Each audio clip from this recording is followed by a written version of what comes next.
Había un hombre dueño de una finca y estaba ese día el hombre trabajando en su finca y de repente llega un oficial a su finca, de estos que son inspectores de terrenos, y venía a inspeccionar su finca. Se baja de su carro y le dice al dueño de la finca: vengo a inspeccionar la finca. El dueño de la finca le dice: adelante, no hay problema. Solamente le quiero pedir que no entre en la parte trasera de la finca. El hombre oficial se enoja y saca una placa y le dice: ¿usted ve esta placa? Con esta placa puedo entrar a donde yo quiera e inspeccionar lo que yo quiera. Así que entraré a donde se me dé la gana. El dueño de la finca le dice: pues no hay problema. El hombre entra a la finca y comienza a inspeccionar mientras que el dueño de la finca sigue en sus labores. Al poco rato comienza a escuchar un hombre gritando: ¡auxilio! ¡Auxilio! Sale corriendo a ver qué pasa y era el oficial, el inspector, corriendo y detrás de él un toro enfurecido. Cuando ve esto, definitivamente había entrado donde el dueño de la finca le dijo que no entrara. Y el hombre decía: ¡auxilio! ¡auxilio! Y el dueño de la finca le dice al inspector: ¡la placa! ¡la placa! ¡Enséñele la placa al toro!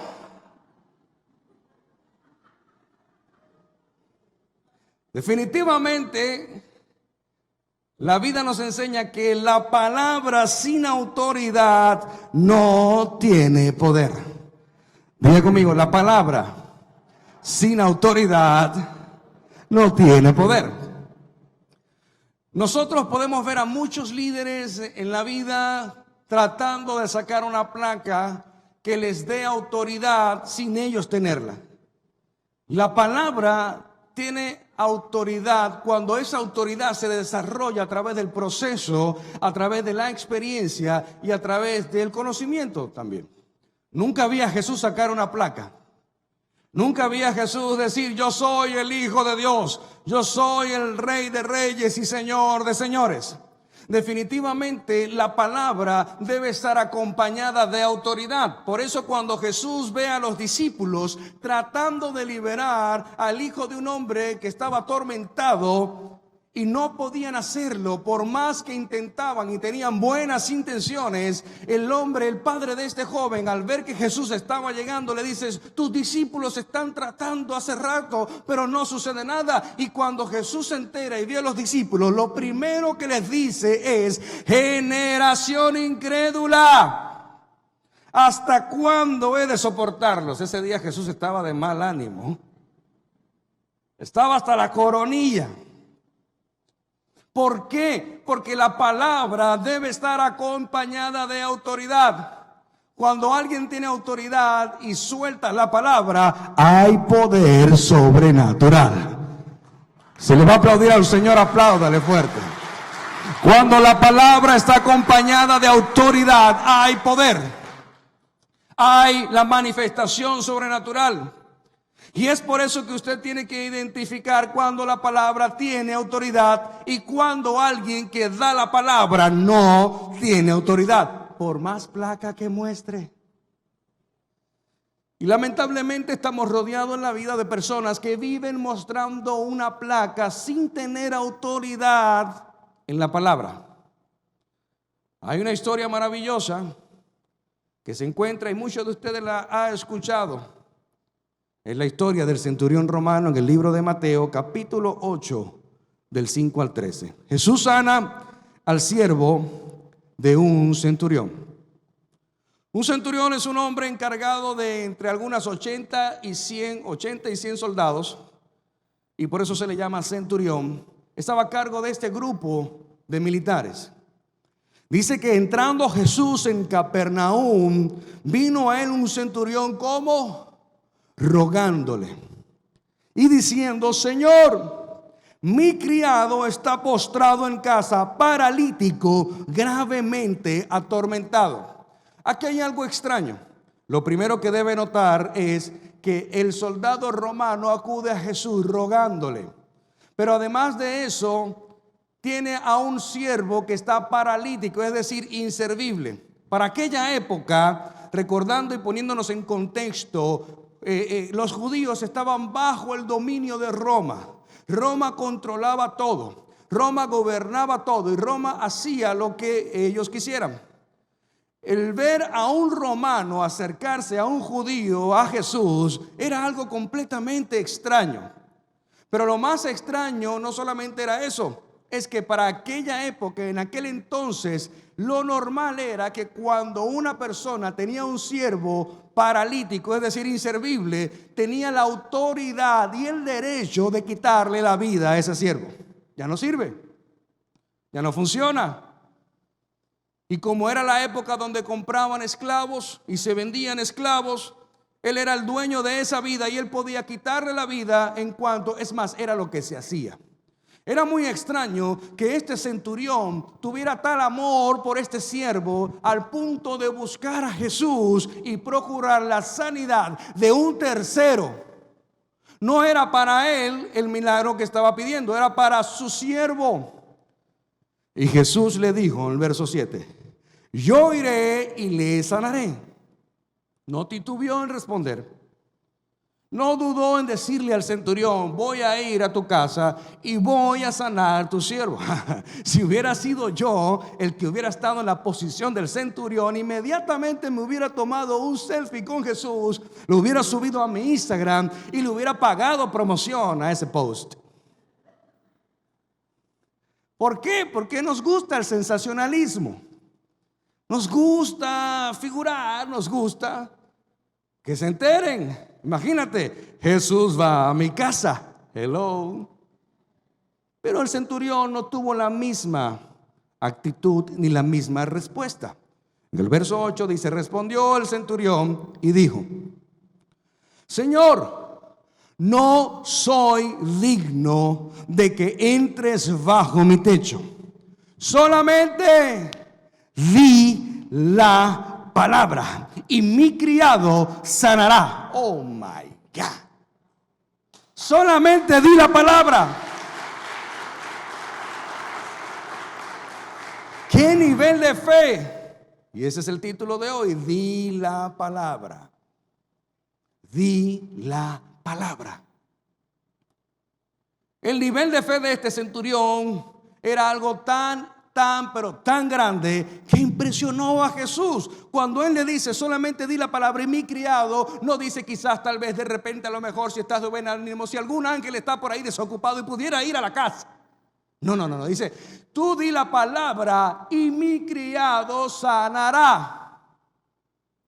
Y luego dice: porque también yo soy hombre bajo autoridad. Es decir, no necesita sacar placa.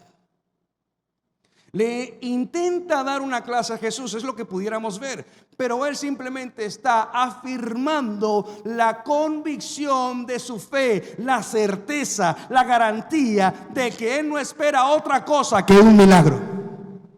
Y le dice a Jesús: óyeme bien, Jesús, di la palabra y mi siervo sanará. ¿Sabes por qué? Porque yo soy hombre que está bajo autoridad y tengo bajo mis órdenes soldados. Es decir, él está bajo autoridad y él también es autoridad de alguien más. Porque todo hombre y toda mujer que está bajo autoridad tiene autoridad para alguien más. Y digo ve y va, y a otro ven y viene, y a mi siervo haz esto y lo hace. Acorraló a Jesús. Si yo en lo natural, en lo terrenal, puedo hacer que esto suceda, yo sé que tú lo puedes hacer en lo sobrenatural.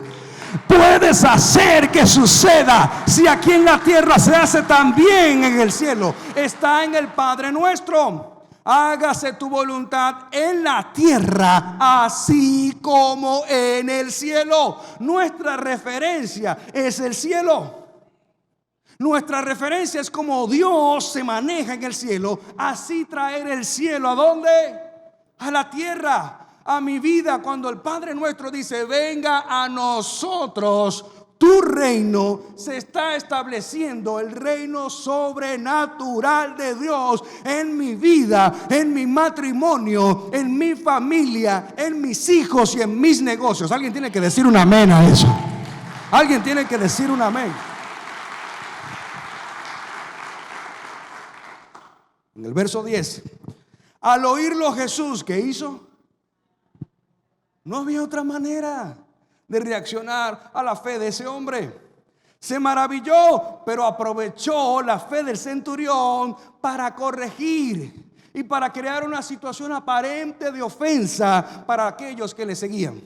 Dice, al oír esto Jesús se maravilló y dijo a los que le seguían, de cierto os digo que ni aún en Israel he hallado tanta fe. Wow. Ahí estaban los discípulos. Estaban los fariseos que siempre perseguían a Jesús para ver en qué cometía un error. Estaba la multitud también que seguía a Jesús. Todos estaban mirando lo que estaba sucediendo. El centurión no tuvo vergüenza de ir al maestro y hacerlo público. Lucas, cuando escribe el Evangelio de Lucas, lo cuenta desde una perspectiva diferente y da otros detalles que no da Mateo en este Evangelio. Lucas declara que este hombre amaba a los judíos y de hecho le construyó sinagogas a los judíos, es decir, construyó iglesias.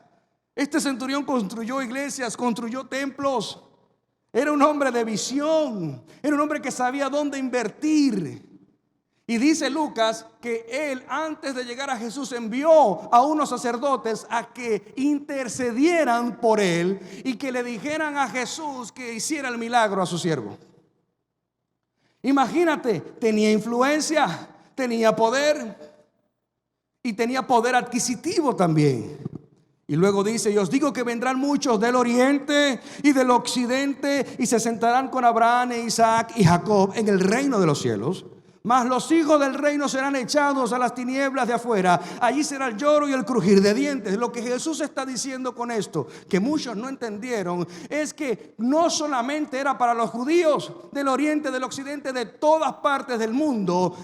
Habrían personas que entregarían su vida a Jesús y lo recibirían como su Señor y su Salvador. Lo dice la Escritura. A los suyos vino y los suyos no le recibieron. Qué bueno que no le recibieron, porque se abrió la puerta a que los gentiles, es decir, tú y yo, pudiéramos recibir la salvación y la vida eterna en la cruz del Calvario. Gracias a que ellos no le recibieron, entonces tú y yo hoy podemos tener la salvación y la vida eterna. Aplauda su gloria.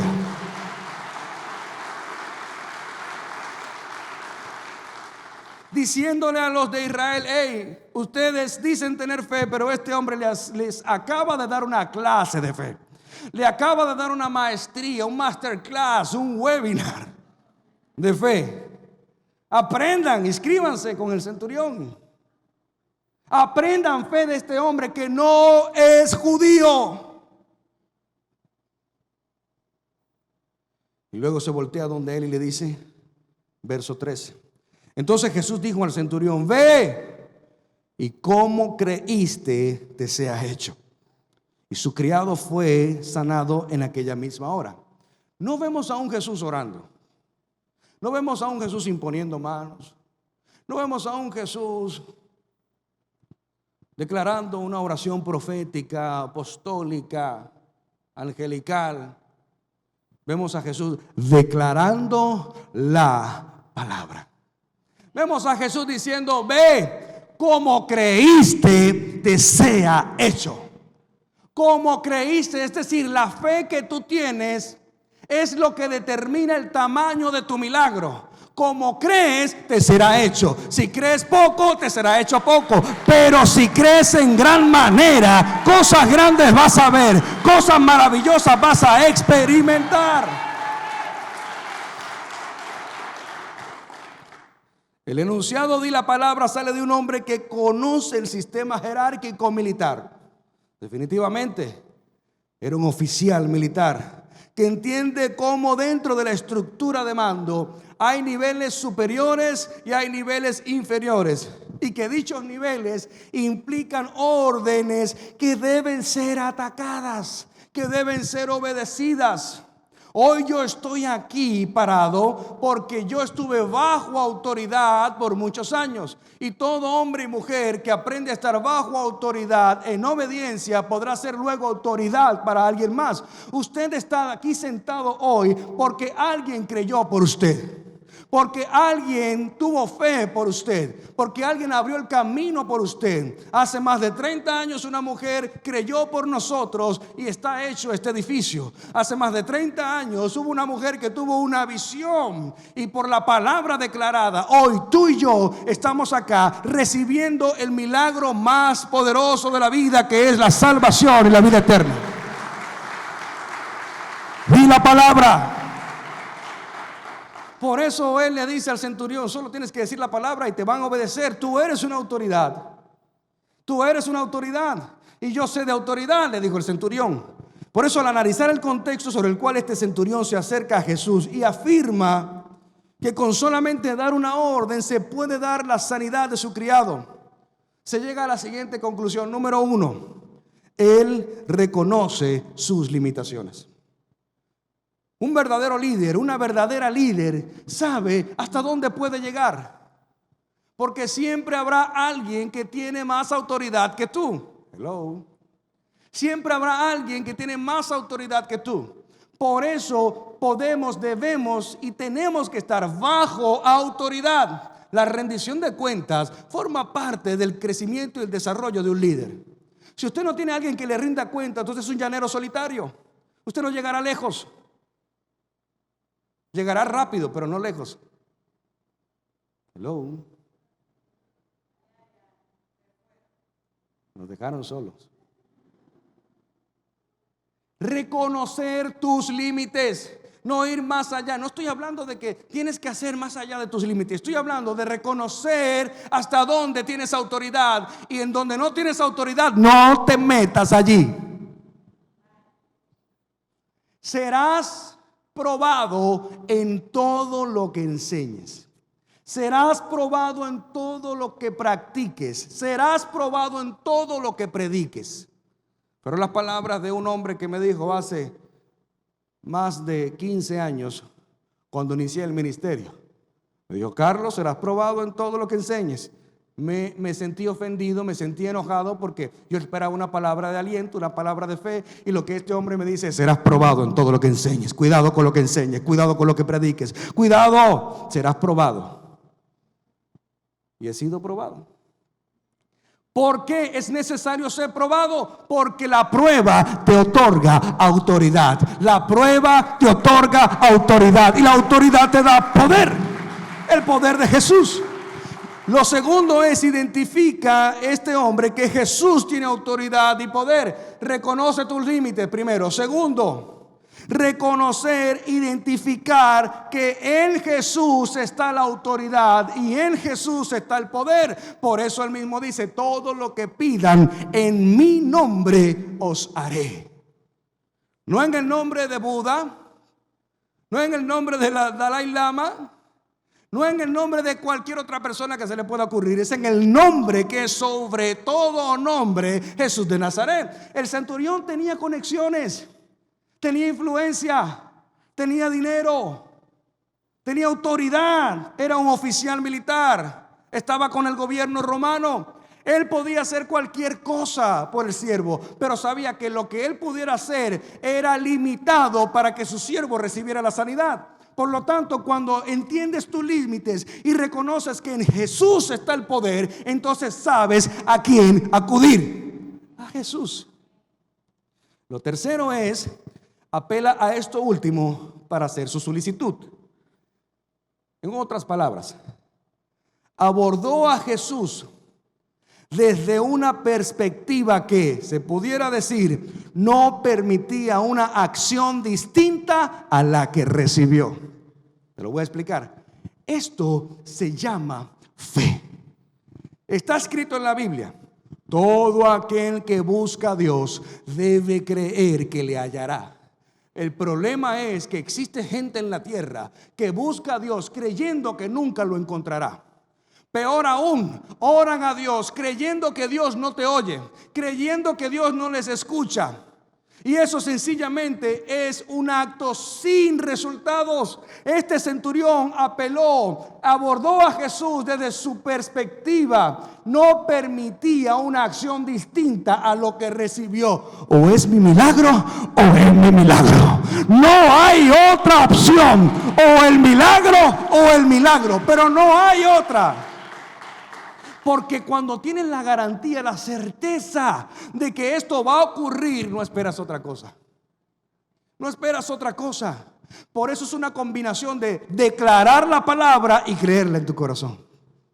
No de declararla. Cuando declaras la palabra y la crees en tu corazón, es porque hay autoridad. Pero cuando declaras la palabra, pero en tu corazón dicen, como que no sé. Mira, pero es que el otro no se sanó tampoco. Yo lo voy a decir a ver qué pasa, a ver qué sucede. No, así no funciona. Declarando la palabra y creyéndolo. Porque cuando lo crees en tu corazón, por más que tus ojos naturales vean lo contrario, tú sigues creyendo, y hasta que no veas lo que tú estás creyendo, no te vas a detener, no dejarás de orar y no dejarás de creer. Él entendió que Jesús tenía la capacidad y la autoridad para responder su solicitud. Di la palabra. Esto sugiere que la decisión de hacerlo está en las manos de Jesús. Lo que sí es seguro, iglesia, es que todas las respuestas a nuestras necesidades están en Jesús. Todas las respuestas a nuestras necesidades están en Él. Él tiene la capacidad y la autoridad de resolverlas. En ese sentido, la acción del centurión nos invita a reflexionar en tres aspectos. O en tres preguntas, se pudiera decir. La primera pregunta es: ¿a quién nos dirigimos en momentos de dificultad? ¿A quién buscas en momentos de dificultad? Si tienes un problema matrimonial, ¿a quién acudes? ¿Al que no está casado? ¿A la que está divorciada?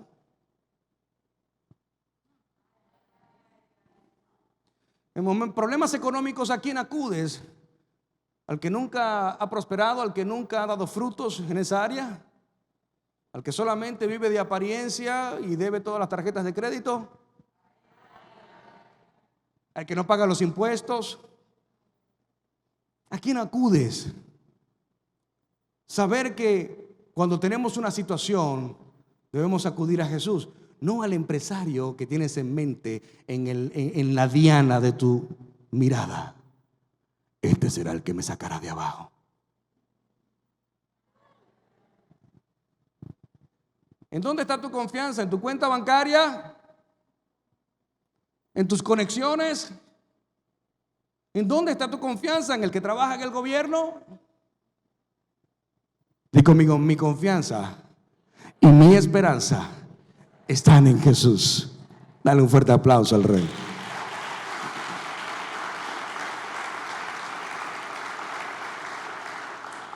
Lo segundo es: ¿dónde está puesta nuestra confianza? Lo acabamos de decir, está puesta en Jesús. Y lo tercero es: ¿estamos dispuestos a obedecer su voluntad? Porque si tu confianza está en Jesús, entonces lo que sigue, lo siguiente es obedecer su palabra. No puedes decir que confías en Jesús pero haces lo que tú quieres. Es incongruente decir creo en Jesús pero hago lo que yo quiero. Lo dijimos el domingo pasado, no se trata de lo que yo quiero, sino de lo que Él quiere. No es a mi manera, sino a su manera. Di la palabra es la acción de depositar en Jesús nuestras cargas, aflicciones y situaciones adversas para que su autoridad y poder tomen el control de todas ellas. La pregunta es: ¿estás dispuesto a someterte a la palabra que dice Jesús? como hizo el centurión, soy un hombre bajo autoridad. En pocas palabras le estaba diciendo, yo estoy frente a un hombre de mayor autoridad que yo. Y como conozco mi limitación, acudo a ti porque esto no está en mis manos, Jesús. Esto está en tus manos y sé que tú puedes hacer el milagro. Él mismo estaba bajo autoridad y al recibir una orden la cumplía. Solo podemos obedecer la palabra cuando tenemos en claro los principios de autoridad. ¿Por qué? Sencillo. Una persona que no sabe someterse a la autoridad jamás podrá ejercer autoridad. Lo voy a decir una vez más. Una persona que no sabe someterse a la autoridad jamás podrá ejercer autoridad. Los llaneros solitarios nunca podrán tener autoridad sobre las personas. Solamente aquellos que Jesús llamó ciegos, guías de ciegos. Los fariseos, o como diríamos hoy en día, líderes de apariencia. Los fariseos son aquellos que hablan de Jesús sin conocer a Jesús. Aquellos que hablan de Dios sin conocer a Dios. Líderes hoy en día de apariencia que hablan de finanzas cuando nunca han logrado algo en su vida. Hablan de matrimonio cuando nunca han estado casados. Hablan de cualquier cosa que no han vivido. No puedes dar de lo que no tienes y no puedes hablar de lo que no has vivido. Reconocer tu limitación y saber en quién hay mayor autoridad, eso es de un verdadero líder. ¿Alguien puede decir un amén a eso? Di conmigo, Señor, creo en la palabra que tú has dado. Cuando crees en la palabra que Él declara y que Él otorga a tu vida, cosas extraordinarias acontecen por causa de esa palabra. En el libro de Mateo 16:19 lo dice claramente. Jesús le dice a Pedro: y a ti te daré las llaves del reino de los cielos, y todo lo que atares en la tierra será atado en los cielos, y todo lo que desatares en la tierra será desatado en los cielos. El Señor te ha dado el poder de la palabra pronunciada. Lo que quiere decir que así como el poder que Jesús le otorga a Pedro, también es para cada uno de nosotros, para aquellos que creen en esta palabra. Por eso cuando Jesús dice: yo iré y sanaré, lo primero que el centurión hace al ver que Jesús no dudó, no titubeó en ir a la casa de este hombre, es sencillamente evitarle un problema cultural. Porque era mal visto que un judío entrara a la casa de un gentil. Un gentil, dícese de aquella persona que no es judía, romano, samaritano, lo que sea. Era mal visto. Por eso Pedro no quiso obedecer a Dios cuando lo envía a casa de Cornelio. Y este hombre no solamente entendía el punto cultural de orgullo, se puso en los zapatos de Jesús y le dijo: yo no soy digno de que entres en mi casa. No es necesario, te quiero evitar un problema. La gente va a hablar y te van a juzgar y te van a decir: ¿acaso no era eso lo que hacían con Jesús? Ahí estaban los fariseos. Cada vez que Jesús se sentaba con los pecadores era criticado. ¿Y con quién iba a estar? ¿Con los sanos? Jesús vino a los enfermos. Jesús no vino a los que están sanos. Jesús vino a los que necesitan de Él. ¿Cuántos pueden decir amén? Pero la religiosidad ha manchado el amor de Jesús. Pero este hombre no solamente reconoció la autoridad, sino que amaba a Jesús. Y le dijo: ¿sabes qué? Esto es un nivel de fe mayor. No soy digno de que entres en mi casa. Solamente di la palabra. Esto me enseña algo poderoso. Este centurión era una persona centrada en los demás. Las relaciones valen más que el dinero. Hoy en día lo podemos experimentar. Gracias a una pandemia hemos entendido más esto. Las relaciones valen más que el dinero. Este hombre amaba a su criado, no tenía por qué amarlo. Era un esclavo. Y culturalmente podía quitarle la vida y se acababa el problema. Pero te aseguro que él invirtió mucho dinero en este criado, medicinas, de todo, y no logró encontrar la sanidad. Amaba a los judíos siendo romano. Le construyó sinagogas, templos, iglesias a los judíos. Y además de eso, amó a Jesús, porque le entregó su situación a él. Y además de eso, le dijo: no entres en mi casa. Sabes que vas a ser mal visto si entras en la casa de un gentil, de un romano. Sabes que te criticarán y será un problema. Yo quiero evitarte este problema. Solamente di la palabra. Oh my God, qué nivel de fe. Pero lo dice Proverbios 18:21. La muerte y la vida están en el poder de la lengua, y los que la aman comerán de su fruto. Yo dijo amén. El poder de la palabra pronunciada. Por eso cuando te levantas y dices: hoy va a ser un mal día, no esperes lo contrario. No puedes orar creyendo que no sucederá nada.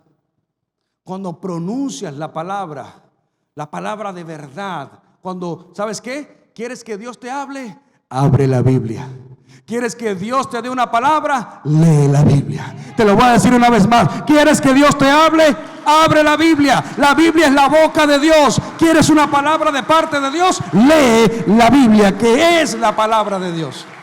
Por eso se dice la palabra de Dios. La Biblia se llama la palabra de Dios porque es palabra. Y cuando tú pronuncias esa palabra, que es el rema, la revelación de lo que está allí escrito, ¿acaso no fue por la palabra que Dios hizo los cielos y la tierra? Hágase la luz, y la luz se hizo. Fue a través de la palabra. Ahora la palabra obtiene un fruto. En el libro de Juan dice: y el verbo se hizo carne. Ahora hay un fruto de la palabra. El verbo se hizo carne. Santiago 3, 10, 12 dice: de una misma boca proceden bendición y maldición. Hermanos míos, esto no debe ser así. ¿Acaso alguna fuente hecha por una misma abertura agua dulce y amarga? Hermanos míos, ¿puede acaso la higuera producir aceitunas o la vid higos? Así también ninguna fuente puede dar agua dulce y agua salada. Yo quiero invitarlos a ponerse de pie por un instante. No puede salir agua dulce y agua salada. No puedes venir a la iglesia, adorar a Dios, decir aleluya, alabado sea Dios, y al salir maldecir al que está en el semáforo. Perdón, pensé en voz alta. No puedes decirle a tus hijos: Dios te bendiga, y llegar a la oficina y maldecir a tus empleados, a tus compañeros de trabajo. No puedes hablar del amor de Dios y que se te salgan unas que otras malas palabras. De un mismo grifo, de una misma fuente, no puede salir agua dulce y agua salada. Pero ¿dónde está la fuente de esto? En Isaías 55:11. Así será mi palabra, dice Dios, que sale de mi boca, y no volverá a mí vacía, sino que hará lo que yo quiero y será prosperada en aquello para que la envíe. Es decir, hay una garantía. Isaías 55:11 nos da la garantía de que toda palabra que sale de la boca de Dios cumplirá su propósito. Diga conmigo: cumplirá su propósito. No regresará sin cumplir su propósito. Diga conmigo: su propósito, no el mío. Dice: pero es la palabra que salió de la boca de Dios y lo que yo estoy esperando es esto. No. Lo que estás esperando es la voluntad y el propósito de Dios. Se cumple como Él quiere, no como nosotros queremos. Es ahí donde podemos entender la fe. En los 3 años de ministerio, Jesús no sanó a todo el mundo. Jesús no sanó a todos los enfermos. Eso no se predica. Eso no se enseña.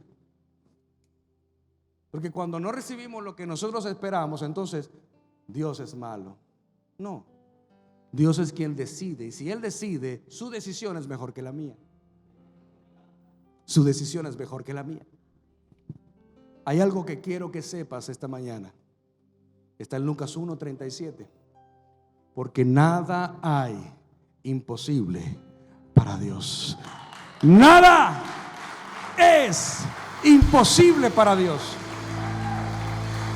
Nada. Algo que quiero que hagas, y te dejo el reto. Número 1, usa la palabra pronunciada. Comienza a escuchar lo que dices. Comienza a escuchar lo que hablas. Pero lo segundo es muy importante para lo primero. Créelo en tu corazón. Y tercero, sé paciente. Ten paciencia. No te dejes llevar por lo que tus ojos naturales ven. Comienza a ver con el corazón, porque ahí es donde se cree. En el corazón, cuando los líderes poseen autoridad, sus palabras tienen peso. Cuando un líder tiene autoridad, su palabra tiene peso, su palabra tiene poder.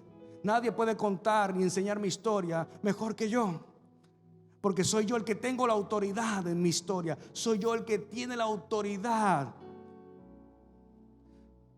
Es por eso que cuando un líder posee autoridad, sus palabras tienen peso.